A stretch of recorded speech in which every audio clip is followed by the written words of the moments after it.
So I went to an indoor skate park the other day. It was called Airborne Skate Park. It's not a big skate park. The ramps were actually about 2 feet tall. And I've said multiple times on this channel, I kind of like a smaller 2-foot ramp. So I would prefer ramps be 2 feet tall or 14 feet tall. Because on the 2-foot tall ramp, you can run out of tricks if you mess them up, and you can do technical tricks. You can do flip tricks into it and get really tech. Or on a 14-foot ramp, you can wear knee pads and, you know, helmet and knee slide out of stuff. It's like a big sliding board. But anything in between, like a 6-foot ramp, it's kind of hard to run out of it, and it's kind of hard to knee slide. So I never play flat ground games of skate, but there was this guy there, and he challenged me to a flat ground game of skate. And he kind of swindled me. So at first, he was acting like he wasn't very good at skateboarding. He was like, "Oh, I'm afraid to fall on my back on the wood." So he was pretending to like barely be able to roll around. And then we go to play skate. The first game, he didn't play that well, but he's like, "Hey, let's play again."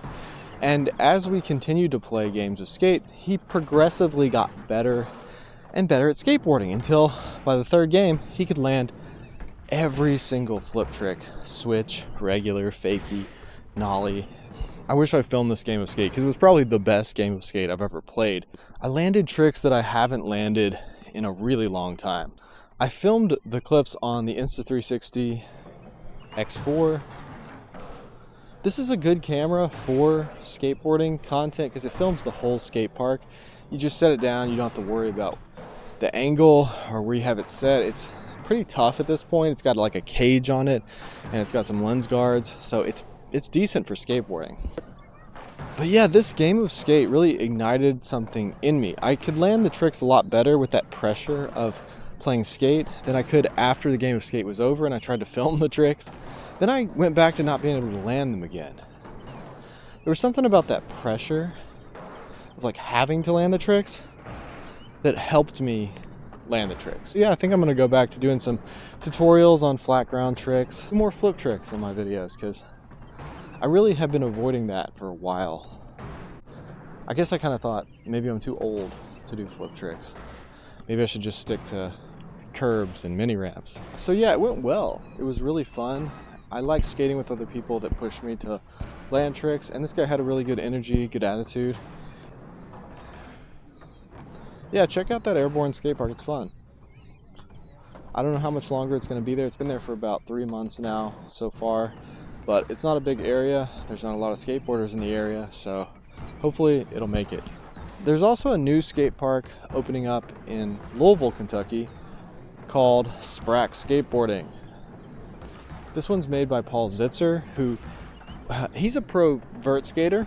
Another pro vert skater, Judd Heald, has been working on doing some of the physical labor behind that skate park. But sadly, there's no vert ramp yet.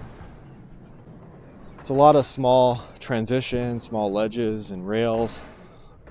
There's some concrete ledges on top of wood, which is pretty cool for an indoor park. This guy's a partial owner of the skate park of Tampa, so he definitely knows what he's doing when it comes to indoor skate parks. They're gonna have a lot of contests. And it's going to bring a lot of skateboarding to the area. So sure, there's a really good feeling you get landing a trick at an outdoor concrete park. The wheels make a really cool sound. They kind of bark at you. At the indoor park, you don't really get that bark.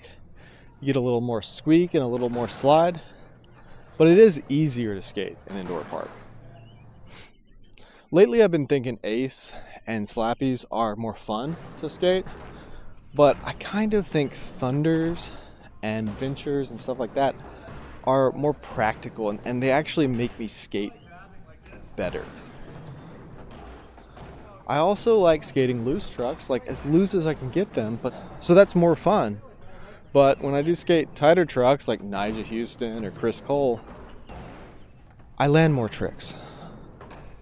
I land my tricks more consistently with tight trucks, but the tricks kind of look better with looser trucks. So what do you guys think of this filming setup? I've got the Insta360 X4 with a Rode Video Mic Go 2, So let me know in the comments section below, what do you guys like? Do you guys like indoor skate parks? Do you like concrete skate parks? Do you like wooden skate parks?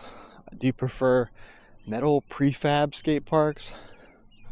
What tickles your fancy? Is there certain tricks that you can do better at a certain kind of skate park and other tricks you can do better at a different kind of skate park? For me, I kind of like technical tricks here at this concrete skate park. I like skating the mini ramp over at a wooden skate park. That's probably my favorite mini ramp because when you fall on a wooden mini ramp, it doesn't really hurt as bad. But you know what? If I had a really good indoor skate park like this new Sprack skate park that they're building, I think I'd probably prefer the indoor skate park for everything. Just because when I used to skate ollies or different indoor skate parks, I felt like I could get more tech and I never really got hurt as much because everything was really slick, and when you fell, you just kind of slid on your butt. There wasn't a lot of impact like to the side or anything like that. So yeah, I think I actually prefer indoor skate parks. So yeah, I hope you guys enjoyed this video. If you like this kind of content, scroll through my channel, check out my other videos, and hit that subscribe button because I got a lot more videos to come. Thanks for watching.